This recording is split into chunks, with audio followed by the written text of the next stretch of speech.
I've actually never found these seeds for sale anywhere in Australia, so I feel like I have to look after these. Hey everyone, my name is Connie and welcome to my backyard. Let me take you on a tour of all the Asian veggies I'm growing at the moment. So we moved here about 5 years ago and this was basically a blank slate, and over the last few years we've just kind of built it little bit by a little bit, and this is what it looks like now. This is the first veggie I'll show you today. It is Chinese broccoli, so it looks a little bit like regular broccoli, and you can harvest the leaves and also the flowers as well. We grew up eating this a lot, just like as a veggie side for dinner at home. So I suppose I've always been interested in gardening ever since I was a kid, and then about 10 years ago my parents, they moved into a place with 12 veggie patches, rainwater tanks and fruit trees, and that's when me and my dad first kind of started learning how to garden together.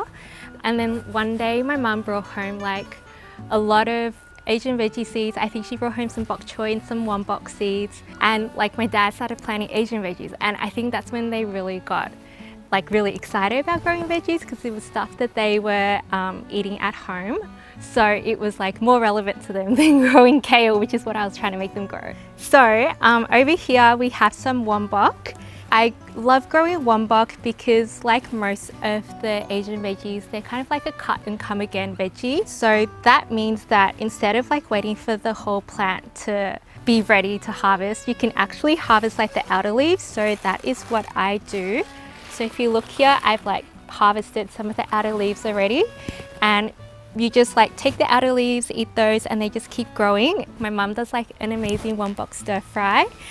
It's really easy. It's just with garlic, some Chinese cooking wine and oil and salt, and it's delicious. So over here we have some green Bok Choy. This is the thing everybody eats every day. It's the easiest thing to grow as well. One thing that I love about Bok Choy is that it works with everything. We do stir fries, we put them in hot pot. They're really great in fried noodles, noodle soup.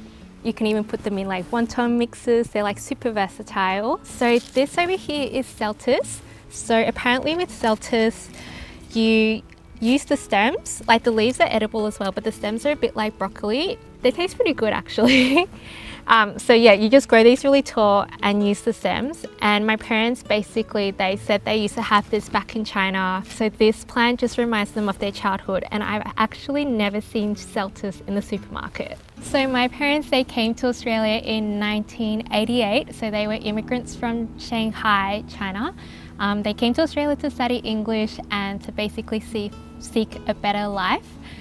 So when they moved to Australia, I guess it was really difficult for them because they're just leaving their culture. I think back in the day, it was pretty hard for them to find all of the things that they ate back in China, but there's always something that they're growing that I've never seen in a supermarket, and they'd share it with their friends as well who are also immigrants from China, and everyone would just be like, oh, this is so cool, we used to have this in China, but I didn't know you could grow it here or get it here. So I think it's really nice for them to celebrate their culture through food with their friends. So this plant over here is Chinese mustard, which is normally green, but I'm growing a purple version just because I love purple plants. The reason why I started growing Chinese mustard was because my mum, she always eats this pickled veggie, pickled lettuce kind of thing, and it's delicious, and I was wondering how to make those pickles. So I did a bit of a Google, and I realized they were made from Chinese mustard leaves. When I grew them, I let them know that I had grown her pickled veggie plant, and she taught me how to pickle them. So this over here is chrysanthemum greens, so also known as Tung Ho. So we love this in hot pot. It's really good because it's a really great soupy veggie, but they actually grow really prolifically. So this is a one main stem. So if you harvest just there, and you see these little small ones here, they will grow into two main stems. When they flower, I can't remember if they're white or yellow, but they're really beautiful. And the bees love it.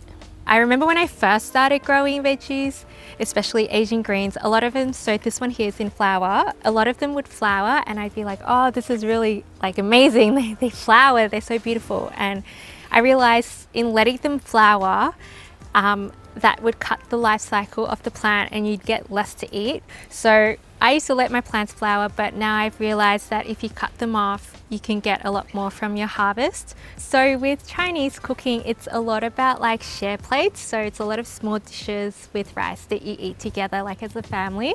In Chinese cooking, like they cook the greens as a side in much the same way most of the time.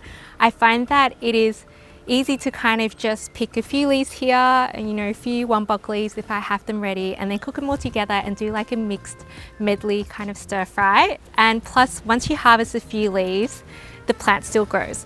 So a couple of summers ago, I grew this, which is a loofah, which is, well, my shower sponge. So basically you dehydrate it and then it becomes like an exfoliating sponge, so if you cut it into sections. I think what was really funny about this plant was that a lot of people, like a lot of Western people, they grow loofahs to make shower sponges out of, which is really cool. Like you harvest them when they're older to like get a bigger sponge, whereas my parents were growing loofahs in order to eat them, and you harvest them when they're younger and they're like more tastier and tender. So these are some of the seeds that my dad has saved for my garden. So this is from a couple of years ago. It says Ching Tai, which is Bok Choy. So he saved these from his garden for me. He's got them in a little upcycled envelope, which is very cute. And then this one over here is really exciting because this is called Ji Mao Tai, which there's no like actual translation for this vegetable, but it means literally chicken feather veggie.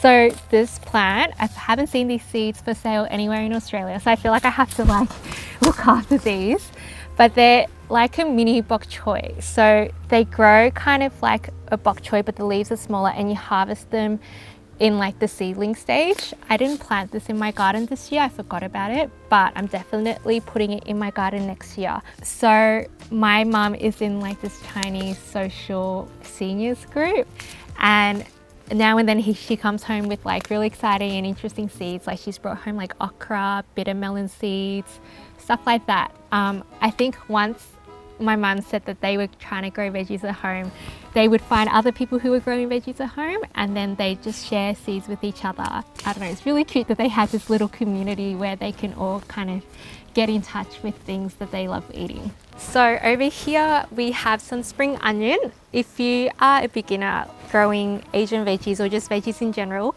this is like a fail-safe plant to grow. So my tip for growing spring onion is to get a bunch from the supermarket and then just chop like the tops off, use them, and keep the bottom. And then with the bottom, just plant them in the soil and they will just sprout out. It's a lot easier than growing from seed, because if you grow from seed or if you get a seedling, they start off really small. But if you grow from like a supermarket plant, you get like these very big, thick, healthy stems. So with spring onion, again, you can just cut a few stems and it'll just keep growing from the middle. So when my plants do go into flower, you can see there's a lot of bees here. So I like to keep them flowering for a while because the bees love it. It's good food for them. So it's not all bad news if your plants do flower, because bees will have the time of their lives. So thank you guys so much for coming on this garden tour with me. And I hope you guys have a fabulous time giving Asian veggies a go in your garden. And I'll see you next time. Bye.